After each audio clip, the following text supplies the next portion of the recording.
umukobwa washakaga iterambere cyane muri njye. Gusa naje guhura n'umuhungu w'umugome ku buryo bw'indengakamere. Ubu ndashaka guhana uwo muhungu.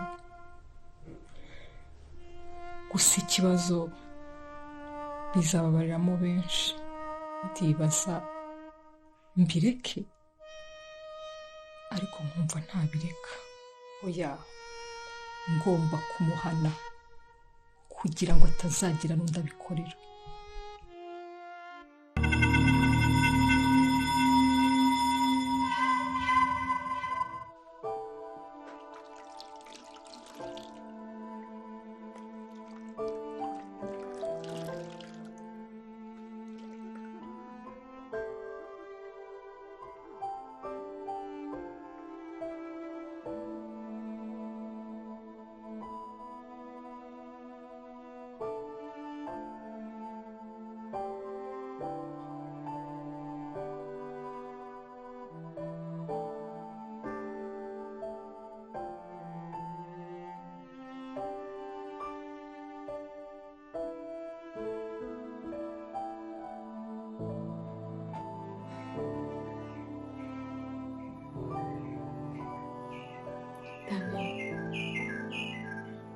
Please, mbabarira ukanguke.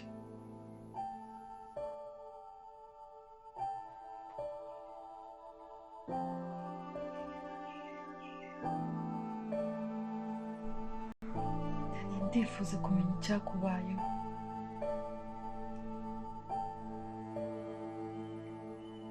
Imana imbabarire gusa. Ibyo dogita yavuze bitaba impamo. Iki ntabwo ari cyo gihe rwose.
Sister.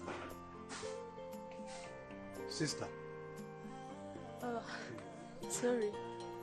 Ntabwo nakumvise. Yeah, it's fine. Nahoraga musa nkaho muhuze. Twabafashe iki? Nta kibazo n'akantu nari nakunze nari nabonye. Okay. Ahubwo kagura gute? Kagura 10,000.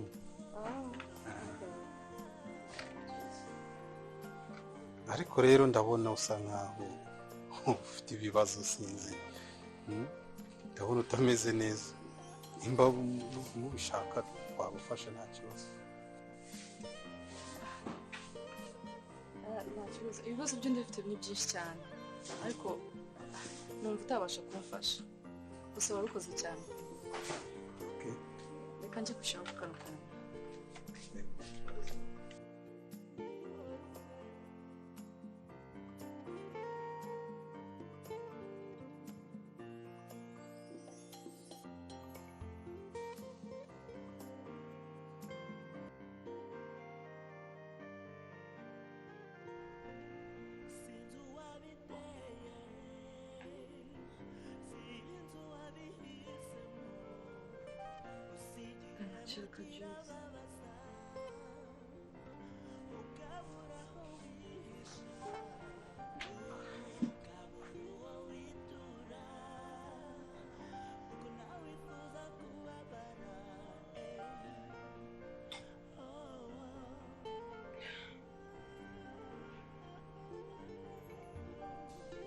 Dani, nakukajua usikamanya.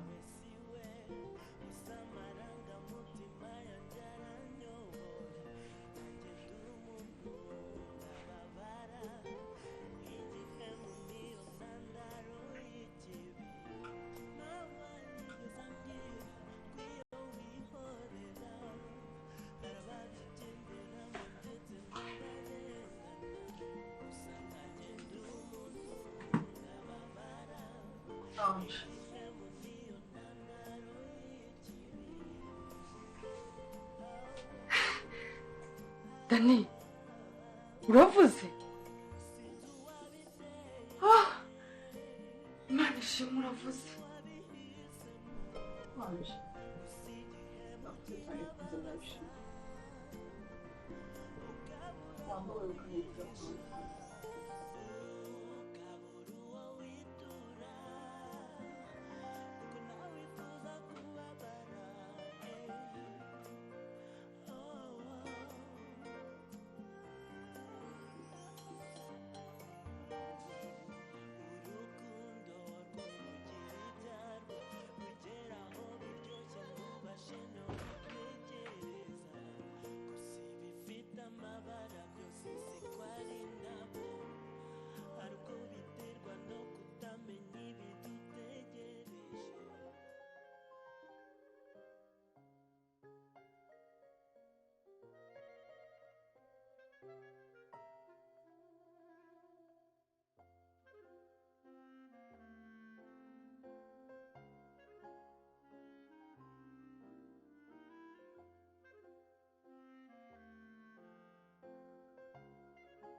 muraho Uraho neza?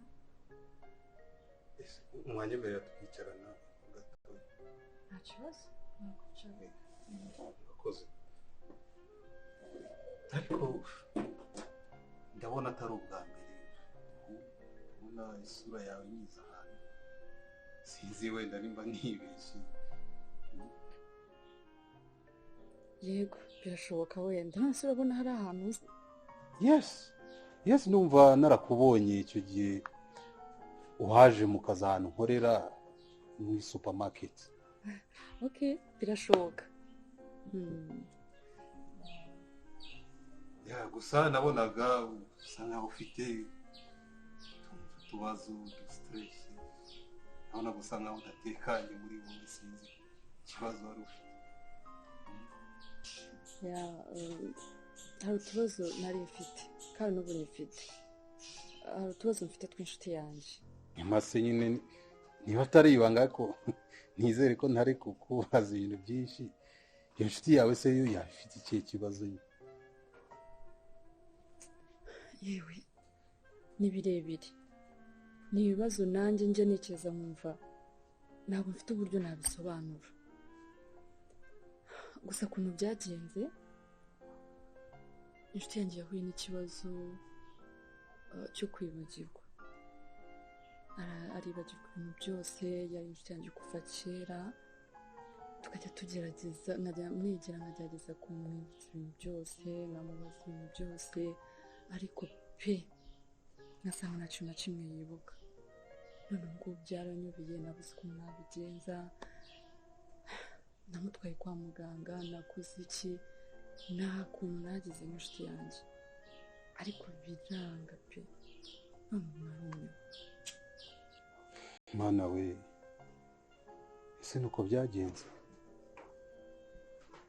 None se hari iyo nshuti yawe yo yitwa nde? Yitwa Daniella. Uvuze ngo yitwa Daniella?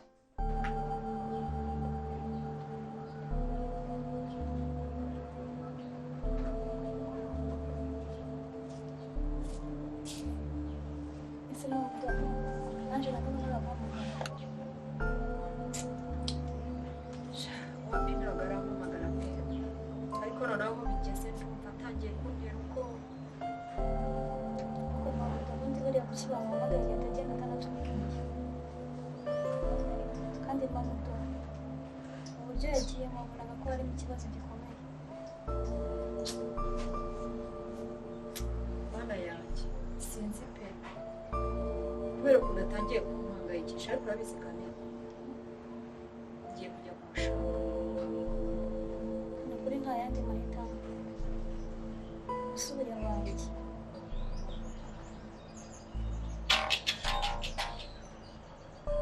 Bamudoze ko muhagaye Kuki? aramuhamagaye. Ada? Ni byiza. Baracyara Yego arahari ariko yarahangayitse. ubwe nahanganye nta kibazo. Mfite ahantu nagiye kurwaza ariko ndatekereza nzikubona. Ninde urwaye se? Akubwiye kuki?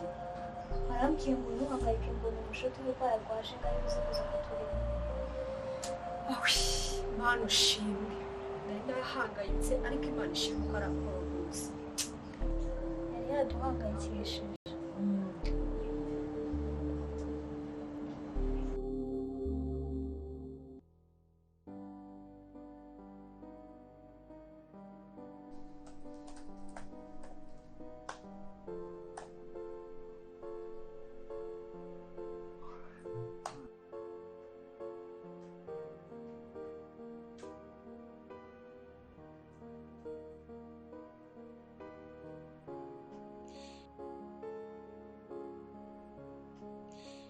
bro noneho nimbikubwira ubu ndagukirara. Urashaka kumbwira iki se? Na n'ubu nta gakuru k'aho mukobwa yahemukiye se? Ako se uwo mukobwa haba umugore wawe ni mushiki wawe ni igiki? Cyakora byo hari inkuru namenye, amakuru mashasha mfite kumuturuka. Ameze ate ayo makuru? Nyine ngo yahuye n'ikibazo, ngo agira ikibazo ku bwonko, mbese ngo ibintu byose ngo ntabwo ari kubasha kubyibuka. Umva nyine ubu ntabwo yorohe, ntabwo ameze neza kabisa. Ibaze Blaise nakubwiye rwose, nakubwiye ko ibintu ukora igihe kimwe bizakugaruka. Ibyo se noneho wabibwiwe nande? Nyine nabibwiwe n'umukobwa w'inshuti ye, ambwira ko yewe nta kintu na kimwe ngo ari kubasha kwibuka. Ese yabaye nk'ikize zengi kiraho. Ahubwo uwo mukobwa ni wa wundi yigeze kuza ku kazi wacu. Uwe. Nyine wa mukobwa ntigeze gutereta arankatira. Gusa ikintu nabonye asa nkaho atari kunyibuka. Ntabwo yanyibukaga pe. Nimba hari bitewe n'ibibazo yifitiye sinzi. Nabonye atari kunyibuka. Niko nanjye ngira icyo nkwibariza. Se nk'ubwo umwana w'abandi aramutse atewe inda n'umuntu atazigera yongera kubona, wumva ibyo bintu ari ibiki? Umukobwa utewe inda muri ubwo buryo wumva utamwiciriye ubuzima kweri? Ese ibyo ngibyo wombwira ni ibiki? Rero nkubwire Blaise, amafuti yawe ndayarambiwe.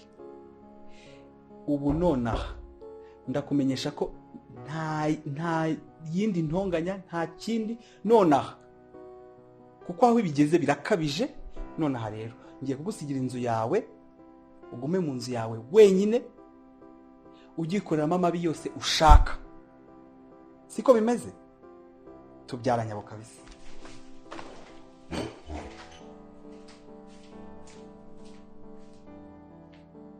Nonse urakomeje?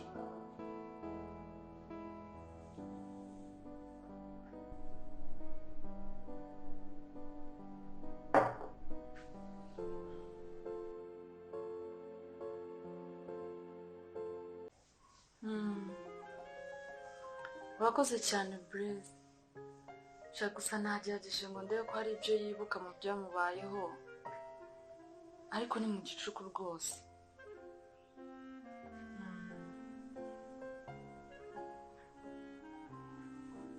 Umva ntibyoroshye habe na gato pe. Gusa ndakomeza ngerageze nkoresha ubwo buryo mbwiye, ndebe niba hari icyo byatanga.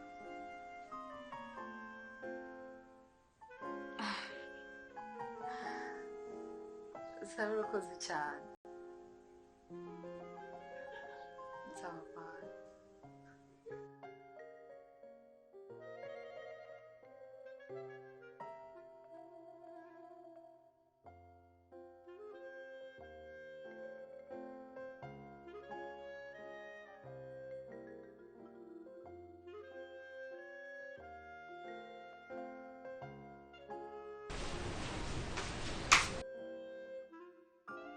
Daniella, ashaka juice umwe.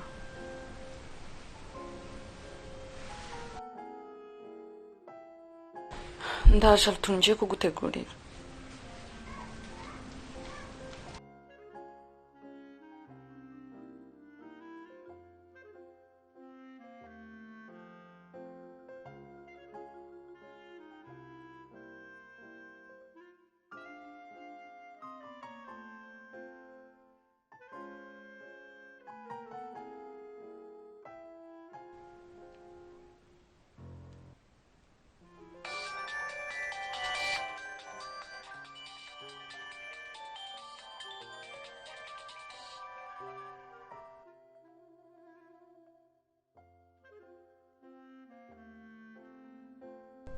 Anje bitese kudafata fone nagira ngo umenye niba bwa buryo nakubiyeho gukoresha ari cyo byatanze. Ese koko yaribagiwe nta kintu na kimwe yibuka? Ese burya ni uko bimeze?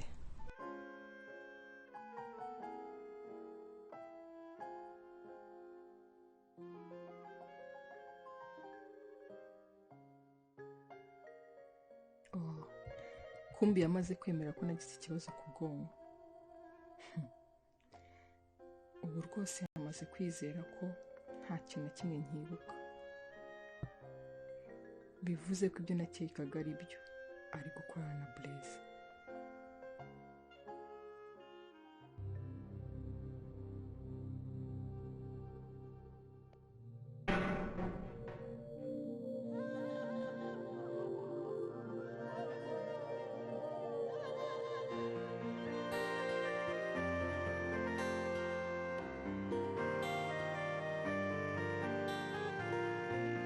sinzi uwabiteye